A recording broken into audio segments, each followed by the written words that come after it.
Il est 19 h et vous êtes en direct sur Public Sénat. Voici les titres de l'actualité de ce vendredi 6 juillet 2012. Une première dans le monde de l'entreprise. Pour la première fois, une entreprise du CAC 40, France Télécom, vient d'être mise en examen pour des faits de harcèlement moral. Elle suit celle de l'ancien PDG du groupe et de son numéro 2 pour la vague de suicide intervenue chez l'opérateur. Nous reviendrons sur ce dossier avec Jean-Claude Delgenne. Il se bat depuis des années pour la mise en place d'un observatoire des suicides dans l'entreprise. Un coup énorme pour le régime syrien, la défection d'un très haut gradé de l'armée syrienne, ami d'enfance de Bachar el-Assad, redonne du baume au cœur aux amis du peuple syrien. À Paris aujourd'hui, c'est plus d'une centaine de pays qui appellent l'ONU à imposer la transition dans le pays. François Hollande pointe dans la crise syrienne une menace pour la paix. Le président français qui clôt avec cette conférence une semaine internationale très chargée. 3 chefs d'État africains, dont le président sénégalais aujourd'hui, ont été reçus à l'Élysée. Nous reviendrons avec Stéphane Rosès sur ces nouveaux habits de diplomate du président. Les Russes et les Chinois n'étant pas là, c'est donc sans eux que les amis du peuple syrien ont demandé aujourd'hui à Paris l'adoption par l'ONU d'une résolution contraignante, c'est-à-dire assortie de sanctions, pour pousser Bachar el-Assad à abandonner le pouvoir. En ouvrant la conférence, François Hollande a indiqué que la crise syrienne est désormais une menace pour la paix et la sécurité internationale. Jérôme Rabier. Ils sont 107 pays à avoir répondu à l'invitation de Paris pour accentuer la pression sur le régime syrien. Une matinée de discussion pour rappeler l'urgence de la situation. François Hollande en personne est venu fixer le cap. Encourager le Conseil de sécurité à prendre le plus vite possible ses responsabilités. Le régime de Bachar el-Assad ne tiendra pas. Sa chute est inéluctable.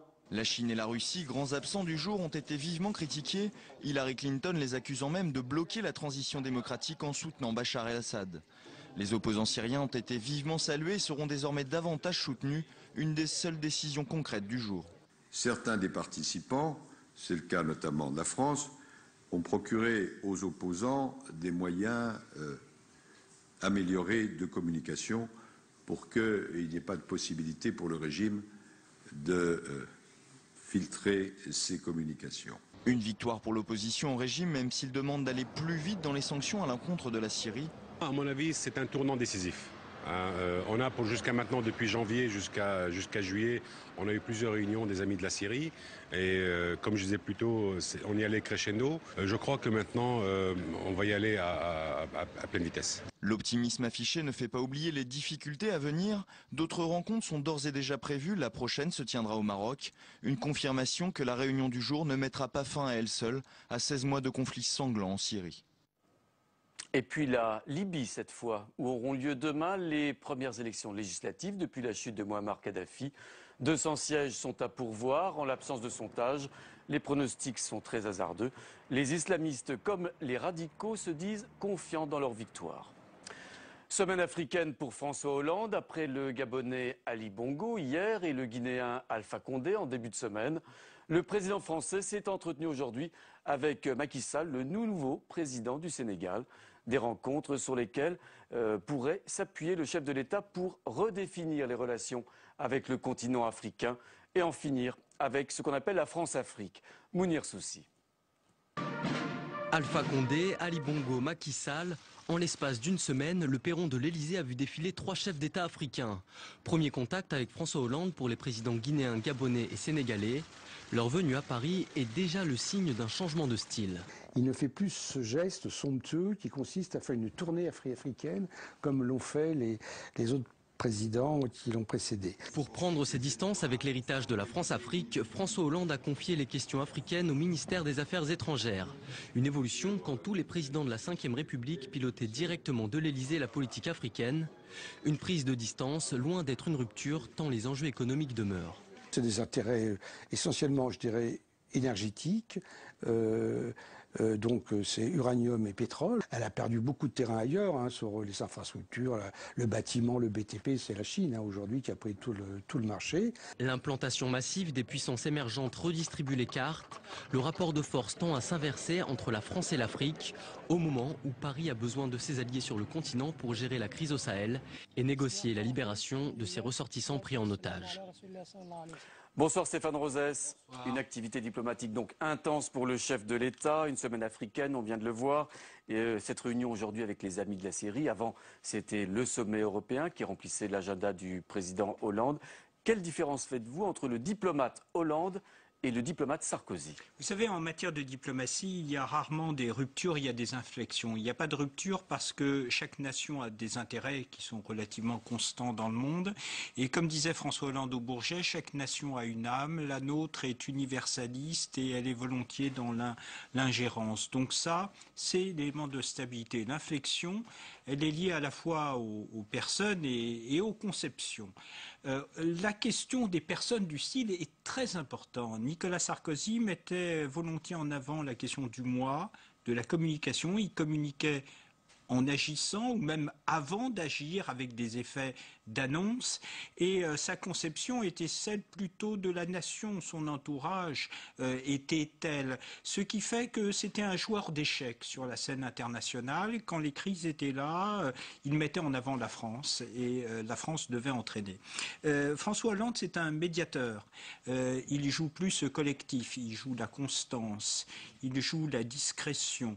Il est plutôt en retrait. C'est pas un joueur d'échecs, c'est un joueur de go. Si on prend le cas européen, le couple franco-allemand, Nicolas Sarkozy, pour se mettre à l'abri des marchés, collait à l'Allemagne, il communiquait beaucoup mais il cédait souvent sur le fond à l'Allemagne, là où François Hollande va faire un mouvement tournant.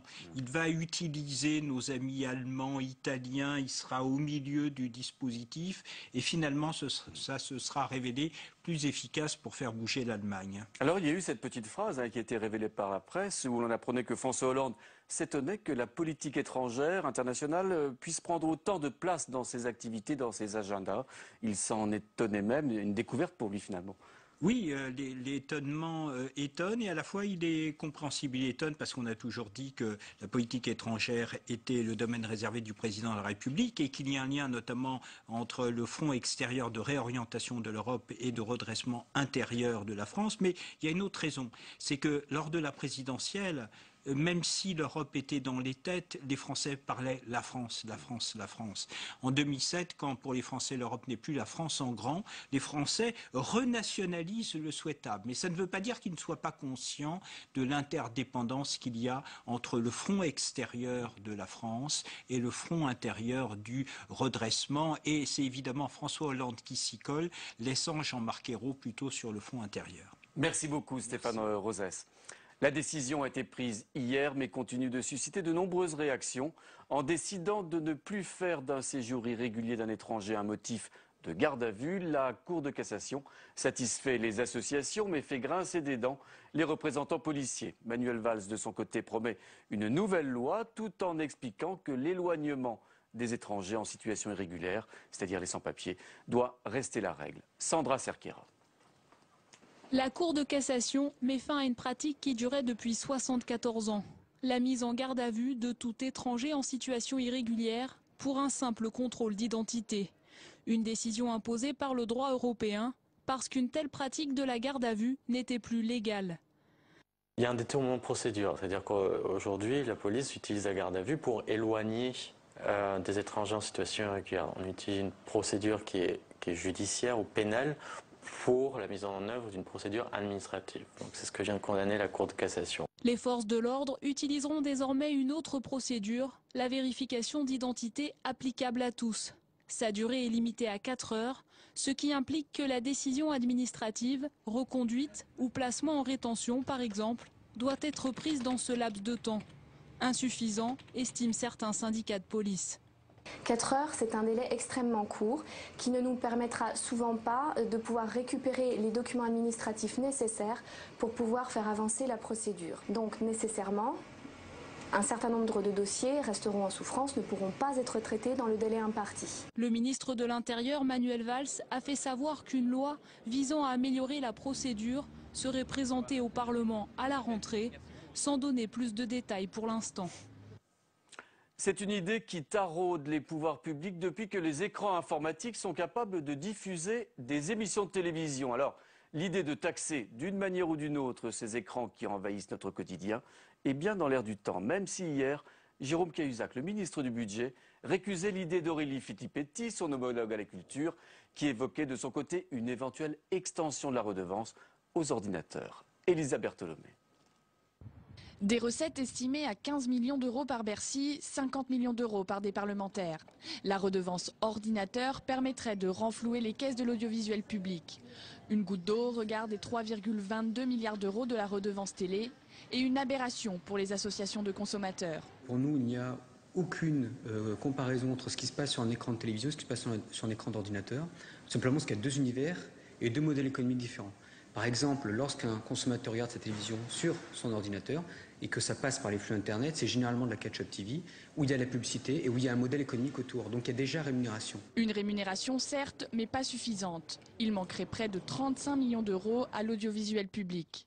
La redevance ordinateur permettrait de compenser la suppression de la publicité sur les antennes du service public et de se préparer à l'éventuelle suppression de la taxe instaurée sur le chiffre d'affaires des opérateurs téléphoniques. Je comprends très bien que le gouvernement a un problème d'argent parce qu'il faut recouvrer l'argent que finalement Bruxelles leur supprime, puisque c'était la taxe sur Internet. Au ministère, on temporise. Cette solution n'est qu'une piste d'étude, une piste qui concerne environ 3% de la population française. Voilà, et maintenant, regardez cette image. C'est l'image de la semaine au Sénat. C'est Jean-Marc Ayrault qui fait ses premiers pas dans la Haute Assemblée.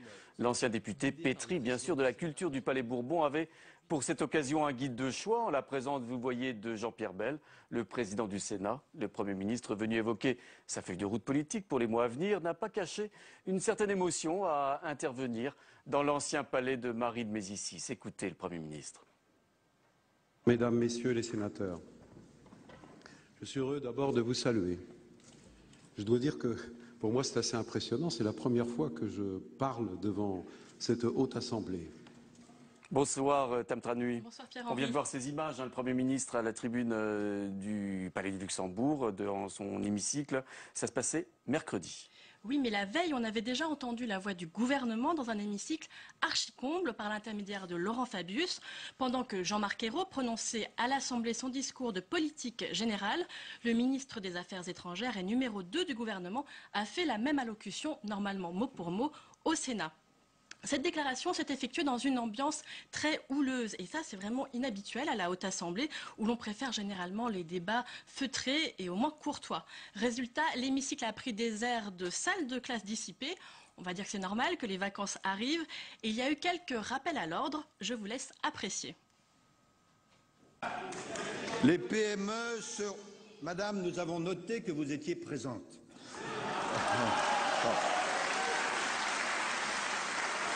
Les PME seront l'objet d'un soutien déterminé.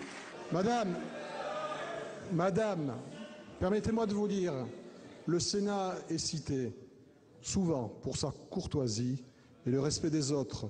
Je vous demande d'avoir la gentillesse de vous en souvenir cet après-midi.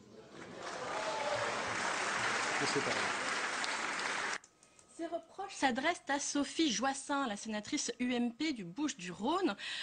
L'histoire ne dit pas vraiment ce qu'elle racontait puisque nous n'avons pas pu entendre ce qu'elle disait puisqu'elle n'avait pas de micro. L'hémicycle garde donc le secret de ses attaques. Il y a eu aussi un autre moment fort dans cette séance, celui où Nicole Borvo s'est exprimée. Manifestement, la présidente du groupe communiste avait mangé du lion, la cause de son courroux, des déclarations du sénateur UMP Roger Carucci. On l'écoute. Vous nous avez déshonorés. Vous avez déshonoré la France en assimilant les communistes à l'extrême droite. Je ne vous le permets pas. Jamais nous ne mêlerons nos voix aux vôtres. Jamais. Et de l'ambiance dans l'hémicycle du Sénat. En tout cas, c'était tout autre chose quelques jours après, jeudi, lorsque ce même Jean-Marc Ayrault est revenu pour parler de l'Europe et pour leur parler en particulier des résultats du dernier Conseil européen. Et oui, on l'a dit tout à l'heure, Jean-Marc Ayrault s'est exprimé mercredi pour la première fois au Sénat. Il a dû y prendre goût puisqu'il était de retour le lendemain. L'hémicycle était cette fois-ci désert avec une quarantaine d'élus tout au plus. Il paraît d'ailleurs que ça a bien fait râler l'un des vice-présidents du Sénat. Jean-Marc Ayrault a présenté à cette occasion le pacte de croissance européen et cela, il l'a présenté comme une victoire. Sauf que ce pacte prévoit une règle d'or budgétaire qui à l'origine était rejetée par les socialistes mais qui était défendue par la droite. Résultat, les communistes refusent de voter les conclusions du Conseil européen. Contrairement à l'UMP, Philippe Marini, président UMP de la Commission des Finances, ainsi que Jean Bizet, qui était l'ancien président UMP de la Commission des Affaires européennes, estiment que ce pacte est le même que celui qui a été négocié par Nicolas Sarkozy. Jean Bizet a même salué une véritable avancée. C'est donc un petit peu le monde à l'envers. François Hollande aura donc réussi l'exploit de mettre d'accord la gauche et la droite, du moins au Sénat.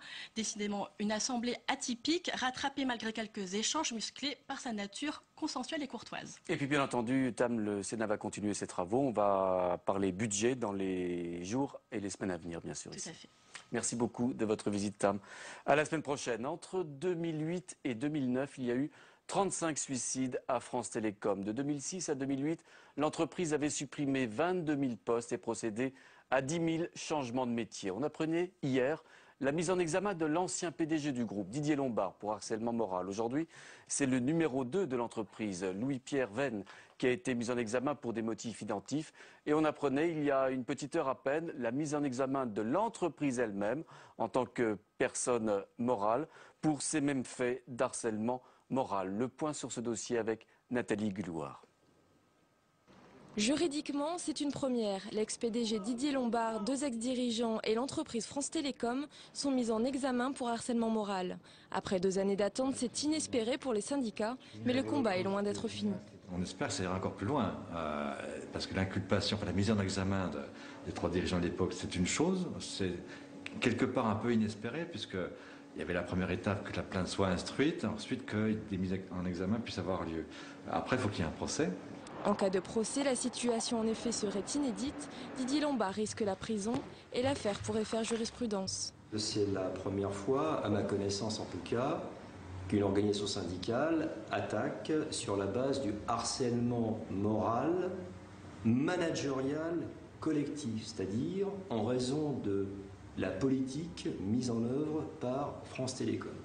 Une jurisprudence qui pourrait avoir un impact sur la politique de management des entreprises qui devraient revoir leur copie. D'abord une prise de conscience au niveau des directions de la nécessité de mettre en œuvre de véritables plans d'action. Deuxièmement, d'une manière peut-être plus négative, un risque de judiciarisation dans les organisations. Aucune décision n'est prévue avant 18 mois, le temps d'entendre toutes les parties. Alors un dossier, on le disait à l'instant, qui était relancé par l'annonce ce soir de la mise en examen en tant que personne morale de France Télécom. On rouvre à nouveau ce dossier avec Jean-Claude Delgen qui est avec nous. Bonsoir monsieur, vous dirigez le cabinet d'audit Technologia et vous êtes intervenu en particulier chez France Télécom à la suite de cette vague de suicides, un 35 en tout, mais également dans d'autres entreprises. Alors en quoi cette décision aujourd'hui juridique est un tournant dans cette affaire de cette vague de suicides à France Télécom? Ce qu'on peut dire déjà, c'est que cette décision était tout à fait attendue. Il eût été très étonnant que M. Lombard, M. Vénès et M. Barberot ne soient pas mis en examen après une telle crise humaine et sociale qui a fait quand même la une des journaux en France, voire à l'étranger. Donc c'est une nouvelle, mais à la fois elle était extrêmement attendue. Ce qu'on peut dire, c'est que cette décision va avoir 3 conséquences. Moi, je vois 3 conséquences majeures.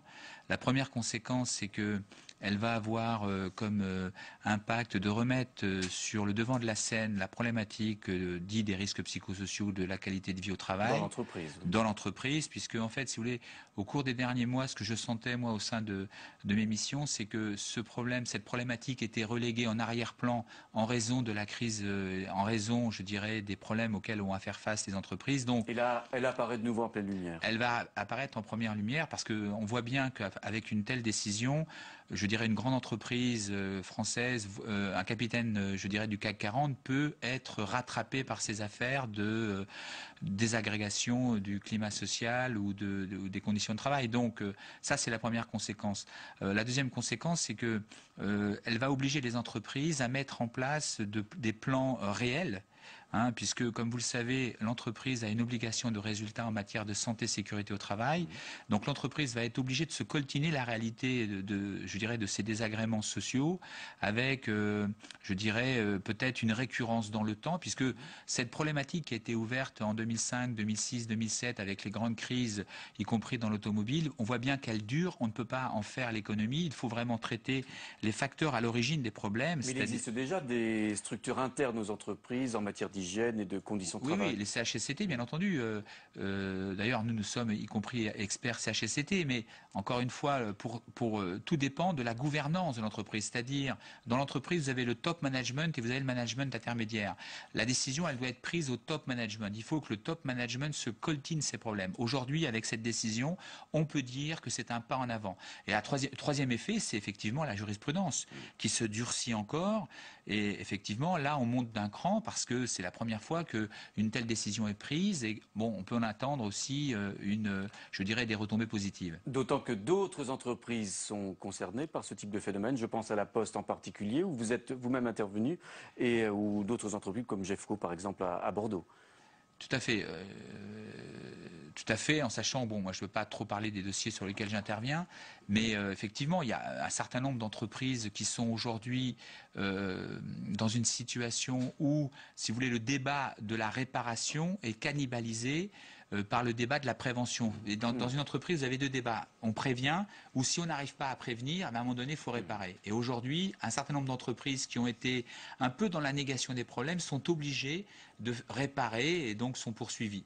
Alors, est-ce que cette décision va remettre en cause, peut-être fondamentalement, voire radicalement, certains types de management, en particulier extrêmement contraignants, en particulier ces fameux managements où on affiche des objectifs intenables et qui déstabilisent fortement la communauté des salariés?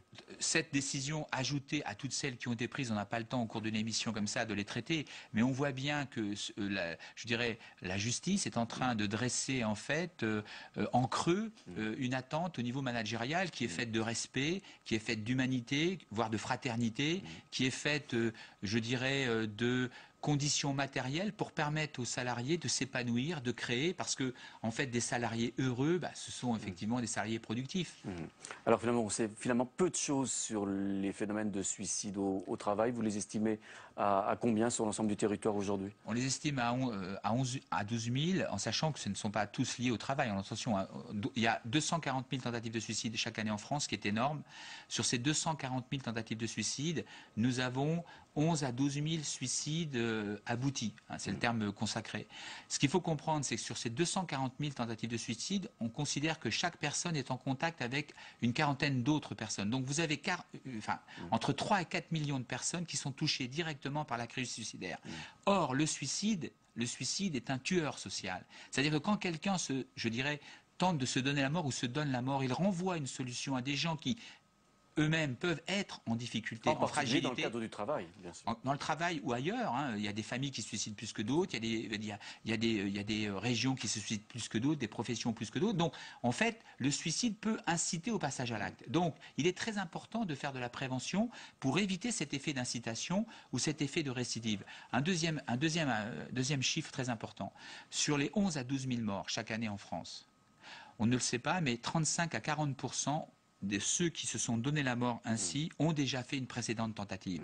C'est-à-dire qu'on a été incapable, pourtant on connaissait leur mal-être, on a été incapable de les prévenir, et ils ont recommencé. D'où votre combat, Jean-Claude Delgenne, pour la mise en place et la création d'un observatoire des suicides dans l'entreprise en particulier.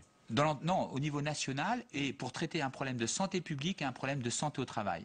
C'est un même problème, il faut le traiter au niveau national pour bien le traiter, y compris au niveau de l'entreprise. Et je mène ce combat avec bon nombre de spécialistes, comme le professeur Debout, le professeur Védrine, Boris Cyrulnik, Marie-France Irigoyenne, tous les préventeurs, en fin de compte, qui connaissent la situation, soutiennent cet appel des 44, et j'espère que ce nouveau gouvernement va prendre le taureau par les cornes et va avancer, parce qu'on a besoin d'un instrument de connaissance pour prévenir agir, parce que pour nous, on peut sauver des vies, on peut empêcher que des gens ne passent à l'acte. Et plus il y aura des gens qui tenteront, plus on en aura à traiter. Et donc il faut vraiment aller vite pour éviter que cette boule de neige des tentatives de suicide n'entraîne des morts qui auraient pu être évitées. En tout cas, on peut imaginer que les décisions prises aujourd'hui vont peut-être faire avancer les choses. Espérons. Merci beaucoup de votre visite, Jean-Claude Delgenne. C'est la fin de cette édition. À suivre le magazine Entre les lignes chez nos confrères d'LCP Assemblée nationale. Il me reste à vous souhaiter un excellent week-end. Merci.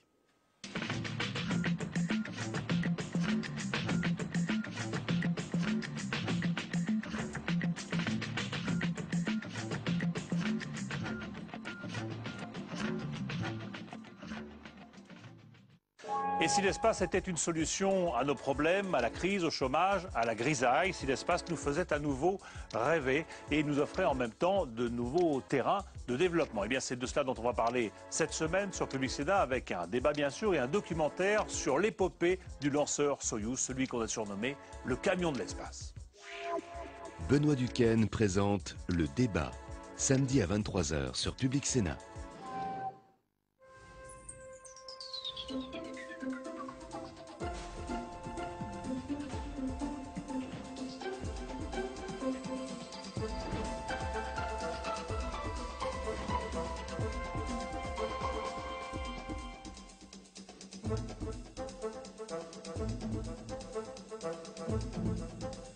Cécile Kugerman, on se retrouve ici dans la salle des conférences du Sénat. C'est un lieu important pour vous par rapport à votre élection. Quel souvenir gardez-vous de ce moment? Beaucoup d'émotions parce qu'effectivement, en tant que Benjamine, j'ai accompagné le doyen d'âge, donc Paul Vergès, depuis le bureau du départ jusqu'à l'hémicycle, avec le passage avec de part et d'autre la garde républicaine. Donc je crois que c'est un moment fort, un moment solennel, qui nous montre aussi que nous devenons élus de la République, avec toute la responsabilité que ça a. Jusqu'au bout, on participe à cette journée un peu historique, qui avait été le changement de majorité au Sénat et qui était pendant un temps inattendu, après prévisible et qui s'est réalisé.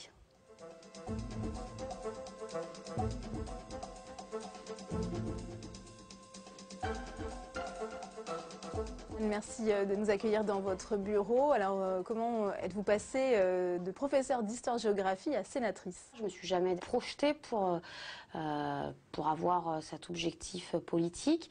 Je crois que j'ai plutôt eu un parcours et des rêves militants, d'action, de changer les choses. Moi, j'ai été élevée dans une famille où l'engagement a, depuis plusieurs générations, je crois, pris sa place. Des engagements politiques, des engagements syndicaux. On m'a sensibilisée petite à ne pas accepter les injustices et à se battre contre. Est-ce que votre jeunesse a été un frein à un moment donné? Oui et non, non, puisque je suis là.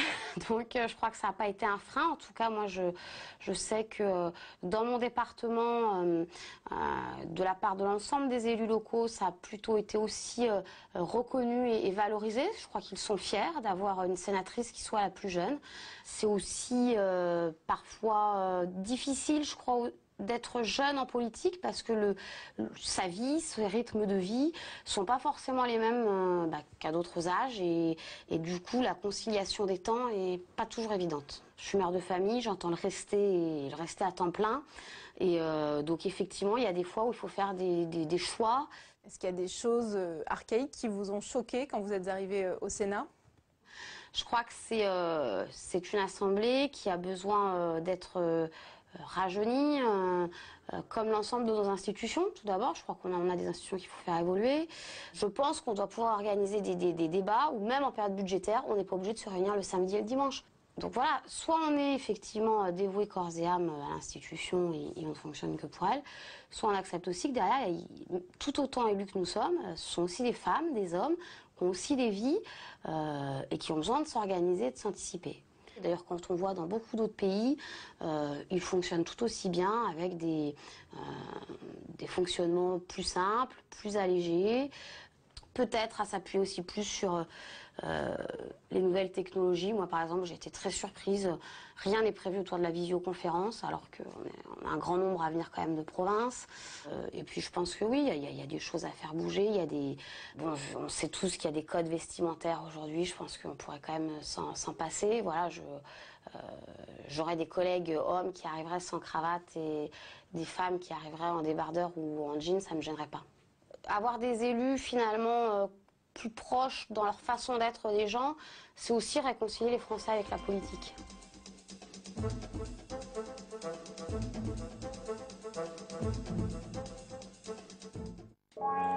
J'ai invité cette semaine Claudine Nougaret et Raymond Depardon pour leur film Journal de France. Journal de France, c'est un film qui fait le va-et-vient entre le travail de Raymond Depardon, photographe, qui photographie la France immuable, et Raymond Depardon, cinéaste, qui a filmé et qui a été témoin de la plupart des grands événements, j'allais dire du dernier demi-siècle. Ce va-et-vient donne un film passionnant, Journal de France. Jean-Marie Colombani nous invite à prendre le temps de la réflexion. Ce soir à 23h sur Public Sénat.